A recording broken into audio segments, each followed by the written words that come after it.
যে আমাদের শহরের উঠতি বয়সের কিছু ছেলেরা তারা তাদের মোটরসাইকেলে উচ্চ হাইড্রোলিক হর্ন সংযোজন করে এবং সাইলেন্সার পাইপে অতিরিক্ত সংযোজন করে বিকট শব্দ করে শহরের প্রধান সড়ক সহ বিভিন্ন আবাসিক সড়কে তারা অতি দ্রুত এগুলো ড্রাইভ করে জনজীবনকে অতিষ্ঠ করে তুলছে।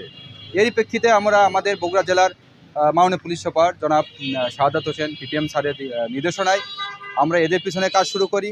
আপনারা ইতিমধ্যে লক্ষ্য করছেন যে আমরা শহরের এরকম বিকট শব্দকারী বেশ কিছু মোটরসাইকেলকে আমরা আটক করেছি এবং তাদেরকে জরিমানা করেছি এবং শাস্তির আওতায় এনেছি।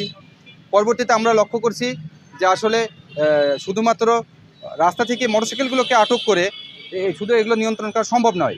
শহরের কিছু ব্যবসায়ী যারা মোটরসাইকেলের এই ধরনের পার্টস বিক্রয় করে থাকে, পরবর্তীতে আমরা এই সব দোকানগুলোকে চিহ্নিত করে যেখান থেকে তার হাইড্রোলিক হর্ন বিক্রি করে ওই উঠতি বয়সের ছেলেরা যেখান থেকে এগুলো ক্রয় করে থাকে এবং যেখান থেকে সাইলেন্সার পাইপ সংযোজন কারোগুলো ক্রয় করে থাকে, সেই দোকানগুলো চিহ্নিত করে সেখানে আজকে আমরা আমাদের জেলা প্রশাসকের নির্বাহী ম্যাজিস্ট্রেট মহোদয়ের সাথে সমন্বয়ে সেখানে আজকে আমরা মোবাইল কোর্ট পরিচালনা করেছি। আমরা ইতিমধ্যে 2টি দোকানে আমাদের চকসু উত্তরাপুরের তোবা মোটরস এবং আমাদের মুফিস পাগলা মোড়ের এখানে মদিনা অটো 2টা দোকানে আমরা মোবাইল কোর্ট করে প্রায় 50-1 লক্ষ টাকা আমরা জরিমানা করেছি।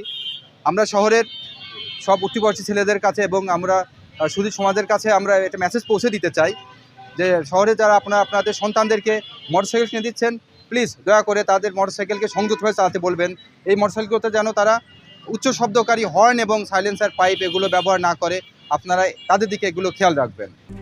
RICL TMX, যুগের পর যুগ স্থাপনা থাকে মজবুত। ধন্যবাদ।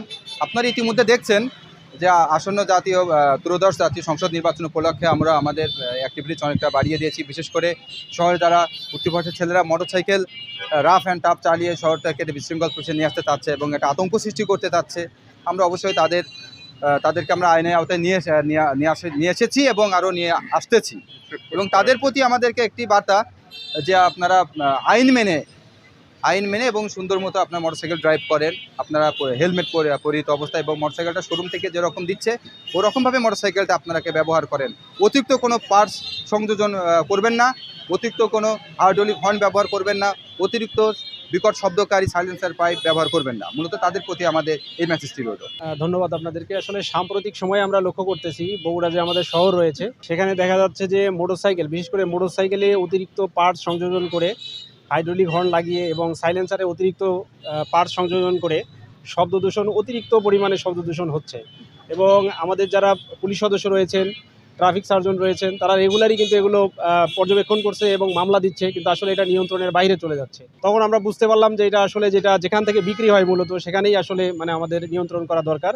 তখন আমরা খোঁজ লাগিয়ে যেটা দেখলাম যে আমাদের বগুড়া শহরে ম্যাক্সিমাম দোকানগুলোতে যেগুলো মোটরসাইকেলের পার্টস এবং বিভিন্ন পার্টস বিক্রি করে, তারা এই অতিরিক্ত লাভের আশায় এসব হাইড্রোলিক হর্ন থেকে শুরু করে যেগুলো অতিরিক্ত শব্দ বর্ধনকারী যন্ত্র এগুলো মোটরসাইকেলগুলোতে সংযোজন করছে। যার ফলে আমাদের যারা উঠতি বয়সী ছেলেরা রয়েছেন, বিশেষ করে যারা স্কুল পড়ুয়া, কলেজ পড়ুয়া, তারা দেখা যাচ্ছে মোটরসাইকেলে অতিরিক্ত পার্টস সংযোজন করে অত্যধিক শব্দ বর্ধনকারী মোটরসাইকেল নিয়ে যে কোনো জায়গায় বিশেষ করে আবাসিক এলাকাগুলোতে ঘোরাফেরা করার কারণে আমাদের যারা শিশু বয়োবৃদ্ধ রয়েছে তাদের অনেক সময় দেখা যাচ্ছে যে ঘুমেরও ডিস্টার্ব হচ্ছে, পড়ালেখার ডিস্টার্ব হচ্ছে, যার কারণে আমরা এটাতে হাত দিই। মূলত এখানে আজকে আমরা যেটা মোবাইল কোর্ট করলাম তুবা মোটরস এবং এখানে আপনারা দেখতে পাচ্ছেন মদিনা মোটরস, অনেক দোকানই রয়েছে। আমরা আজকে এই দুটোতে মোবাইল কোর্ট করেছি এবং সেখানে আমরা তুবা মোটরসে প্রায় 156টা আইটেম পেয়েছি হাইড্রোলিক হর্নের, এবং এই তুবা মোটরসে প্রায় 20টার অধিক হাইড্রোলিক হর্ন পেয়েছি, যেগুলো মূলত আমাদের আইনে শব্দ দূষণ বিধিমালায় বিক্রি করা নিষেধ। বিক্রি, মজুত, বাজাতকরণ, আমদানি এসবই নিষেধ। যার কারণে তাদেরকে আজকের মোবাইল কোর্টে 2টি প্রতিষ্ঠানকেই 50,000 টাকা করে অর্থদণ্ড দিয়েছি এবং অনাদায়ী 1 মাসের কারাদণ্ড দিয়েছি। মূলত তারা টাকা পরিশোধ করায়, অর্থদণ্ড পরিশোধ করায়, তাদের কারাদণ্ড আর প্রযোজ্য হবে না।